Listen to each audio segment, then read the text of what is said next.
Ouais. Ça y est, voilà le copain Nico qui est Salut! là. On Hello! n'aura pas le droit à un exercice de gymnastique ou un petit yoga time avec Sandrine. Nico est J'étais à deux arrivé pas, trop tôt. à deux pas. Comment? J'étais à J'ai deux pas de déballer mon tapis, de dérouler mon tapis. En t'attendant, Nico, on s'était dit, tiens, peut-être qu'on va se faire une petite séance de yoga ou de pilates. Comment ça va, l'ami Nico? Eh ben, ça va super. Ça va super. Cool. J'étais au salon autonomique hier, donc du coup, c'était retour à 4 ans en arrière, l'année où j'avais découvert ma troisième roue.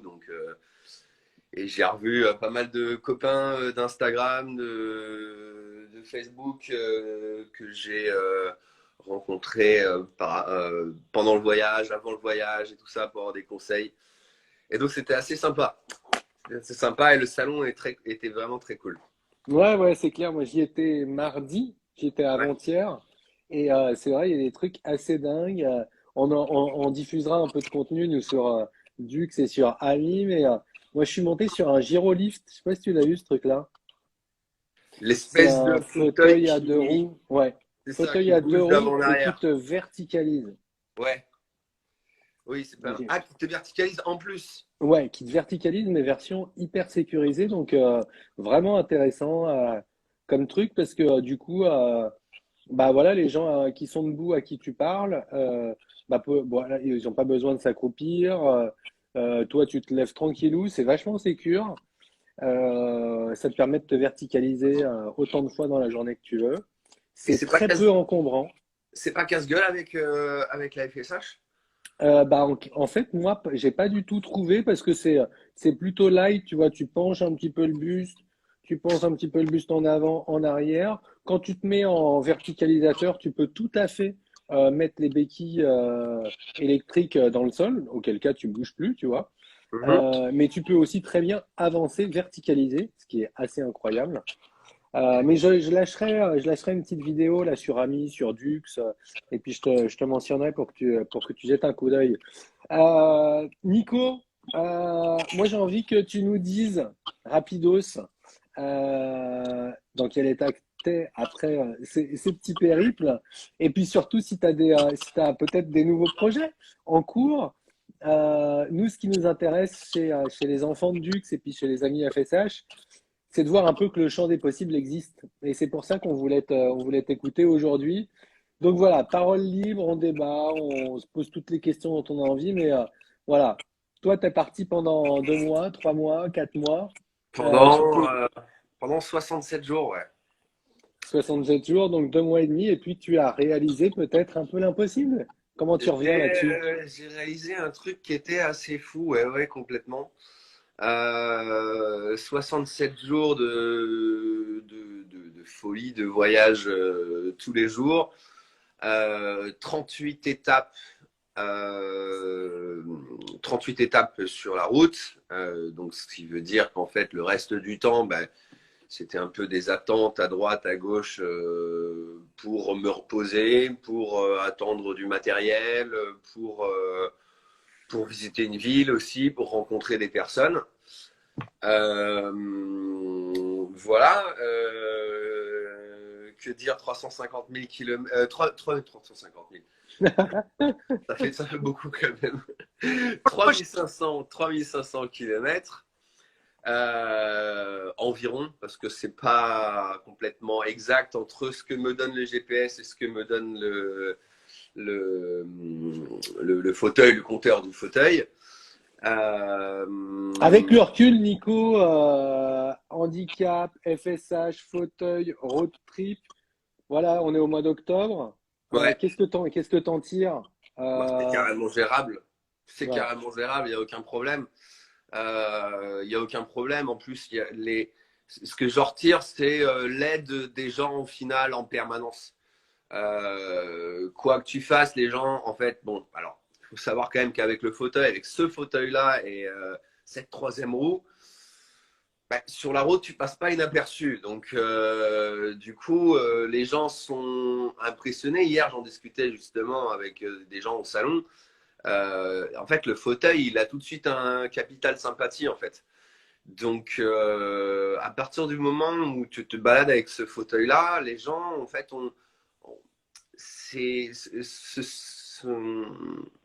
voient plus le fauteuil, on voit une espèce de petite moto avec lequel tu t'éclates. Et donc, du coup, il n'y a plus cette gêne, si vous voulez, du gros fauteuil bien lourd qui met en fait finalement un peu, c'est un peu horrible de dire ça, mais qui met un peu mal à l'aise finalement les autres personnes et qui ne savent pas vraiment comment s'y prendre.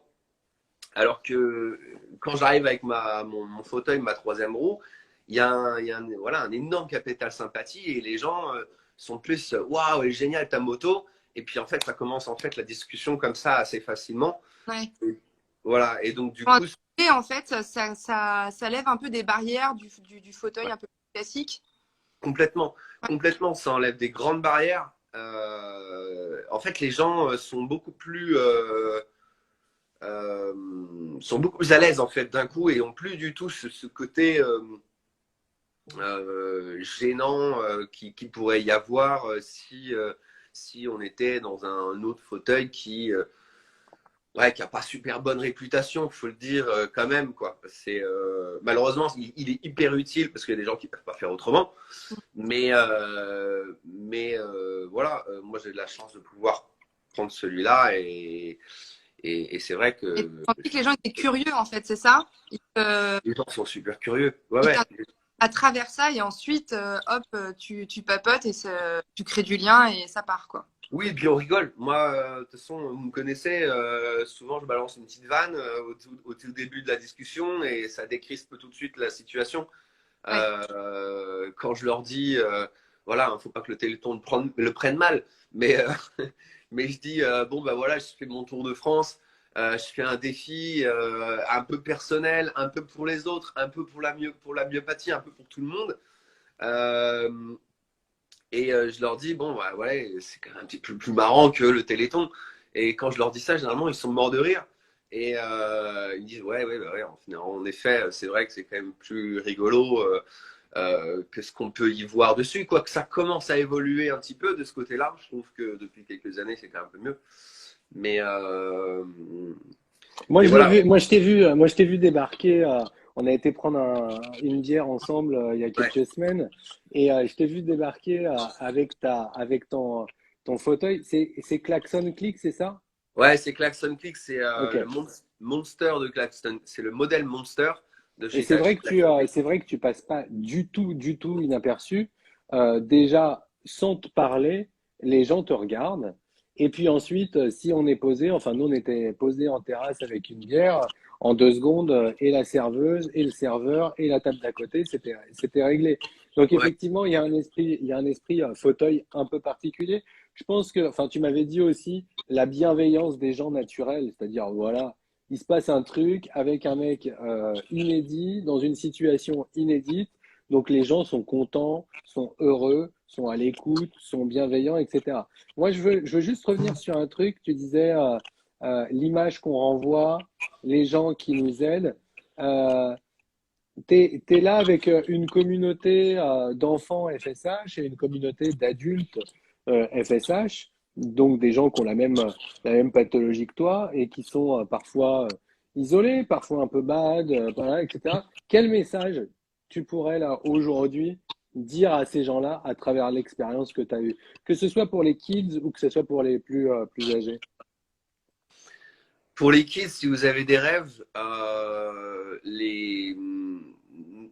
si des gens vous disent que vous ne pouvez pas faire quelque chose, non, continuez d'y penser, continuez d'y rêver, organisez-le, demandez éventuellement conseil aux plus grands FSH, par exemple, qui auraient pu faire des choses comme moi ou comme toi, Pierre, justement, parce que euh,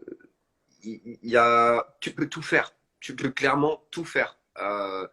Tu peux, si tu as envie de te faire un grand voyage comme le mien, bah, il suffit juste de se donner un tout petit peu les moyens d'organiser même un minimum. Mais finalement, moi, mon voyage, je l'ai très peu organisé.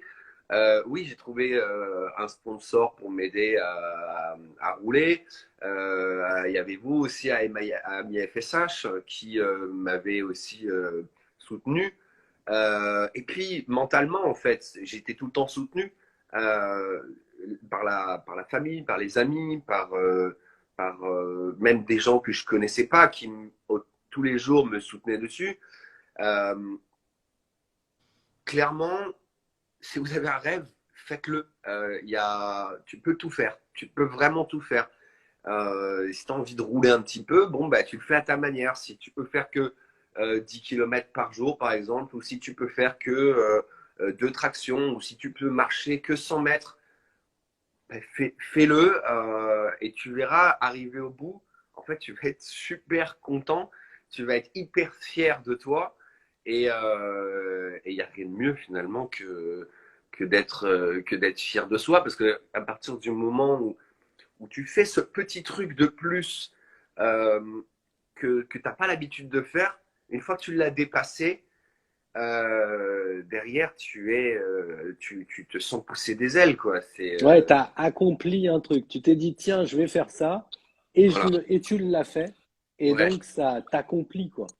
c'est ça. Et puis, bah, la prochaine fois, tu en feras peut-être 2 fois plus et tu seras encore plus content. Et en fait, ça va te donner une certaine confiance en toi aussi avec le temps parce que je peux tout à fait comprendre que clairement, des fois, c'est pas évident. Même moi, hein, là, je montre un bon côté, mais j'ai montré aussi des mauvais côtés pendant ce Tour de France. J'ai craqué une fois ou deux, j'ai pleuré, je me sentais pas bien.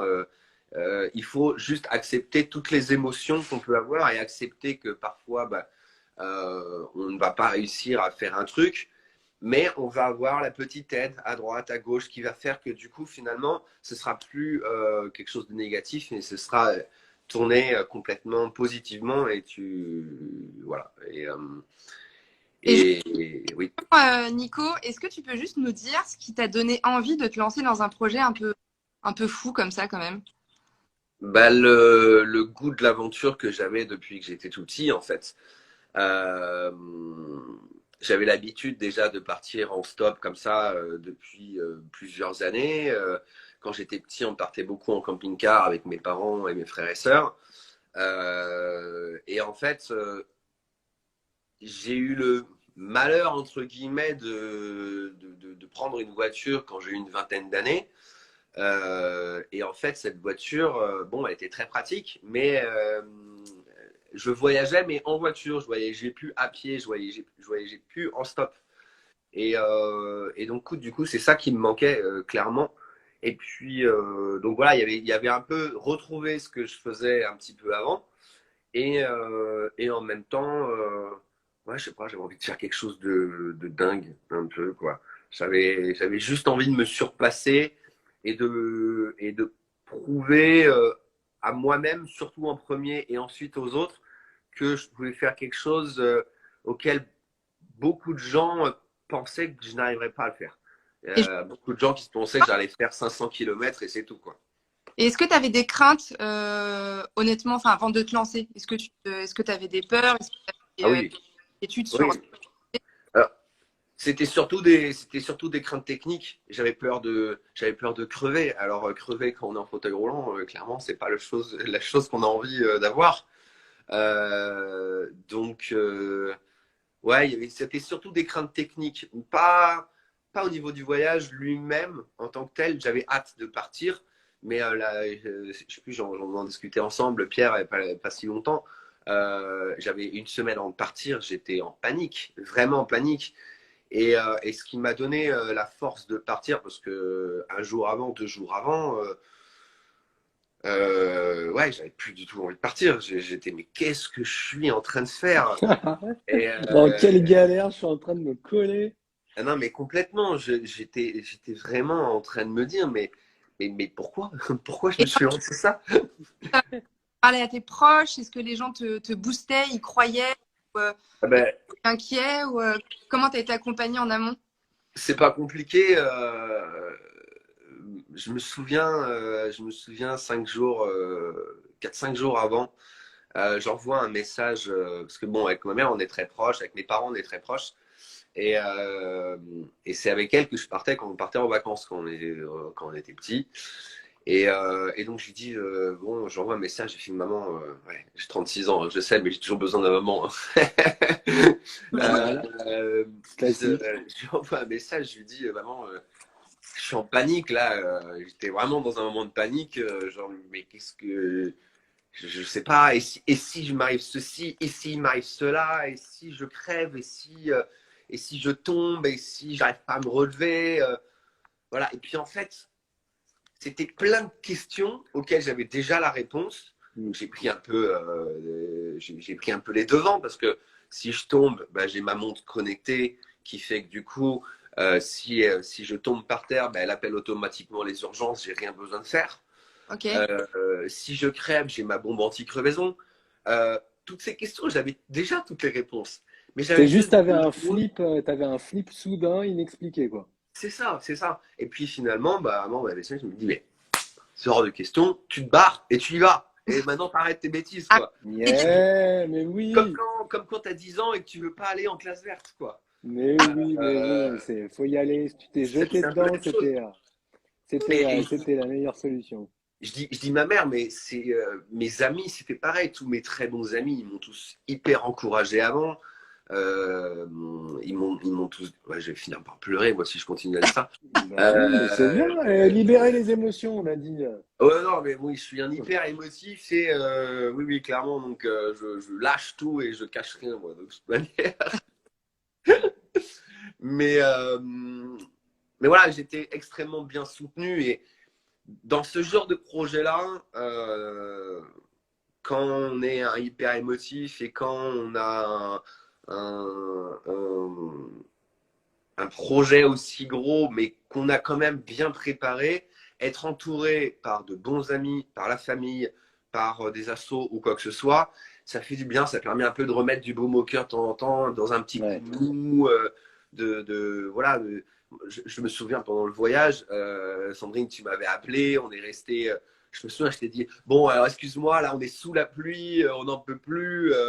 Je suis crevé, voilà, on va rester que 5 minutes. On est resté Enfin, t'as eu quand même des épisodes un peu, pardon, j'ai entendu le dernier mot. un peu difficiles. Ouais, ouais, il y a eu des moments un peu difficiles. Et d'ailleurs, ce moment-là où tu m'avais appelé Sandrine, je crois qu'il pleuvait, c'était un peu horrible à ce moment-là. On est Ouais. resté 1 heure au téléphone. Ça avait fait vachement de bien. Pareil, Pierre, je crois que tu m'avais appelé aussi à un moment donné. C'était super agréable. En fait, on se sent soutenu. Et quand on se sent Ouais. soutenu, c'est ce que je disais tout à l'heure, on Ça donne- sent des ailes pousser, quoi. ouais, ça donne. Ouais, ouais. Mais c'est ça qu'on retient de ton propos. On va pas tenir les gens comme on a l'habitude de les tenir pendant 1 heure et demie, mais c'est Non, c'est pour vraiment ça que ça j'essaye qu'on de faire court. retient. Mais oui, c'est bien. Mais c'est ça qu'on retient beaucoup. C'est évidemment penser que l'impossible n'existe pas pour le réaliser, et Oui. aussi les autres. Et aussi les autres. Et moi, je me souviens qu'avant de partir, on avait papoté, tu m'avais dit, bon, je pars quand même pour moi, etc. Mais quand tu es revenu, t'étais parti aussi avec les autres. Et c'est ça que je retiens. En tout cas, moi, j'espère, les copains de Dux, les copains d'Ami FSH, les copains de Nico, qu'on vous a donné l'envie d'aller voir les publications d'Aco FSHD, ses stories, ses vidéos, etc. Allez voir son compte. Ça donne de l'énergie, ça donne la patate, ça fait rire, voilà, ça envoie du lourd, ça inspire bien volontiers. Allez voir sa chaîne, allez voir son compte Instagram. C'est vraiment très très cool. Et puis, n'hésitez pas aussi à aller voir le compte Ami FSH, communauté de myopathie FSH, la même maladie que moi, la même maladie que Nico. On n'est pas plaintif, on n'est pas pathos, on a envie de s'arracher pour kiffer. Donc, n'hésitez pas à venir nous voir. Et puis, n'hésitez pas aussi à aller venir voir la petite dernière arrivée, la petite fondation Dux, qui est la fondation d'Ami FSH, qui s'occupe des gamins, qui s'occupe des kids qui sont très sévèrement atteints, mais qui ont une énergie de Qui sont psychopathe, tellement drôles. mais qui sont tellement ouf. Et Ah ouais. un jour, Nico, je t'inviterai à passer quelques jours avec nous. C'est Ah, l'éclat ce serait total, génial. c'est le kiff total, mais c'est J'allais te vraiment le très bien. proposer parce que j'ai vu vos images et ça avait l'air génial quand vous étiez avec la Fondation Saint-Pierre et puis Ouais. même toutes les activités que vous avez fait autour. J'ai trouvé ça excellent et en plus ils sont tous, ils ont tous une super joie de vivre et une super patate et ça fait super plaisir à voir au Ouais. final. Et ils ont besoin d'écouter des gens comme toi aussi. Merci beaucoup Sandrine, merci beaucoup Nico. Allez liker nos comptes, allez kiffer nos comptes. On a besoin de votre force les poulets. Allez, prenez bien soin de vous. On vous embrasse. À très vite. Ciao! Bye bye. Bye.